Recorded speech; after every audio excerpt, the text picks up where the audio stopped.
ഹരേ കൃഷ്ണ. ഗുരുവായൂരപ്പ. ഓം നമോ നാരായണ. ഓം നമോ നാരായണ. ഓം നമോ നാരായണ. കൃഷ്ണ ഗുരുവായൂരപ്പ. എങ്ങനെ തുടങ്ങണം എന്നറിയില്ല ഭഗവാനെ പറ്റി പറഞ്ഞു വരുമ്പോൾ. ഭഗവാനെ, എൻ്റെ പേര് വസന്തകുമാരി.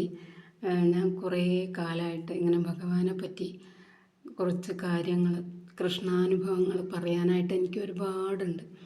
പക്ഷേ ഈ ഫോണിലൊക്കെ നോക്കുമ്പോൾ ഓരോ ചാനലുകളും കാണാം കൃഷ്ണാനുഭവങ്ങളായിട്ട് ഇട്ടിട്ട്.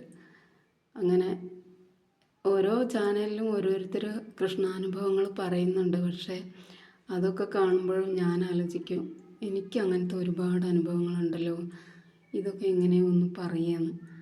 അങ്ങനെ ഇരിക്കുമ്പോഴാണ് എനിക്ക് ഒരു വീഡിയോ എനിക്ക് ഇതുപോലെ ചെയ്താൽ എന്താണെന്ന് തോന്നിയത്.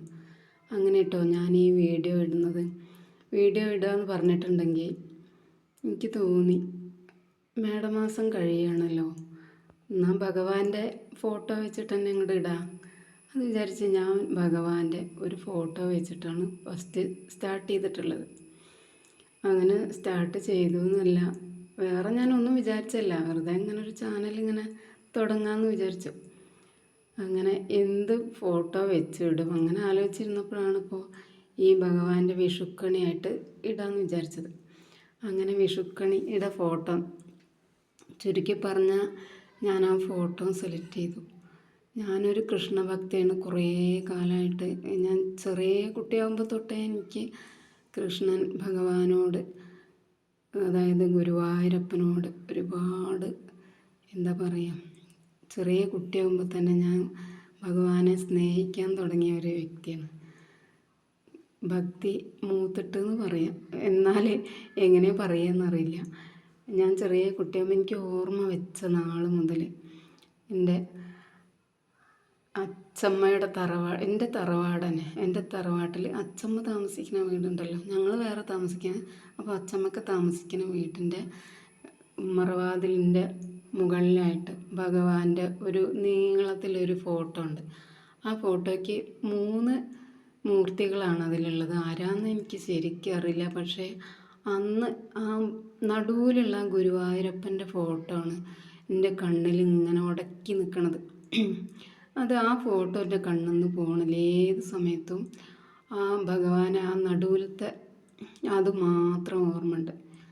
പിന്നെ കുറച്ചൊക്കെ ഇങ്ങോട്ട് ആയപ്പോൾ എൻ്റെ ഞാൻ അമ്മാവൻ്റെ വീട്ടിലേക്ക് വിരുന്ന് പോയപ്പോൾ അവിടെ കാണുന്നത് എന്താണെന്നറിയോ, മാവൻ്റെ വീട്ടിൽ തട്ടുംപുറത്തേക്ക് കയറി പോണ ആ ഭാഗത്തായിട്ട് കോണിച്ചോടിൻ്റെ അവിടെ ഒരു ചെറിയൊരു വി രൂപത്തിലുള്ള ഒരു കൂട്. ആ കൂട്ടിനകത്ത് ഒരു കുഞ്ഞു കൃഷ്ണൻ ഇങ്ങനെ ഇരിക്കണം. കുഞ്ഞു കൃഷ്ണൻ എന്ന് പറഞ്ഞാൽ ഒരു അടി വലുപ്പമൊക്കെ ഉള്ളൊരു കൃഷ്ണനാണ്. ആ കൃഷ്ണനെ കണ്ടതും അന്ന് മുതൽ എനിക്ക് ഭഗവാനോട് ഭയങ്കര ഒരു ആരാധന തോന്നി. അങ്ങനത്തെ ഒരു വിഗ്രഹം ഒരു വീടാവുമ്പോൾ വയ്ക്കുമ്പോൾ നല്ല ഭംഗി ഉണ്ടാവുമെന്ന്. ഞങ്ങൾക്കന്നൊരു ചെറിയ വീടാണ്. ഞങ്ങൾ അച്ഛമ്മയുടെ വീട്ടിൽ നിന്ന് വേറെ പോയി ഒരു ചെറിയ വീടൊക്കെ വെച്ച്, വീടെന്നൊന്നും പറയാനില്ല, അങ്ങനെ ചെറിയൊരു വീട് വെച്ചിട്ടാണ് പോയത്. പക്ഷേ മാമന്മാരുടെ വീടൊക്കെ വലിയ വലിയ വീടുകളൊക്കെ ആയിരുന്നു. അങ്ങനെ ഈ വിഗ്രഹം കണ്ടപ്പോൾ എൻ്റെ ഉള്ളിൽ കയറിക്കൂടിയ ഒരു ആഗ്രഹം, അങ്ങനത്തെ ഒരു വിഗ്രഹം നമ്മളെ വീട്ടിലും വെക്കണമെന്ന്. പക്ഷേ അത് കുറേ കാലം പിടിച്ചു. അങ്ങനത്തെ ഒരു വിഗ്രഹം കിട്ടാൻ എനിക്ക് ഒരുപാട് പ്രായം വരെ ഞാൻ കാത്തിരിക്കേണ്ടി വന്നു. ചുരുക്കി പറഞ്ഞാൽ എനിക്ക് അങ്ങനത്തെ ഒരു വിഗ്രഹം കിട്ടുന്നത് ഗുരുവായൂരിന്ന് പൈസ ഉണ്ടാകുമ്പോൾ വാങ്ങാൻ ഗുരുവായൂരപ്പനെ കാണില്ല. പക്ഷേ ഗുരുവായൂരപ്പനുള്ളടത്ത് എത്തുമ്പോൾ പൈസ ഉണ്ടാവില്ല. അങ്ങനെ ഞാൻ ഒരു ഗുരുവായൂരപ്പനെ വാങ്ങിയിരുന്നു.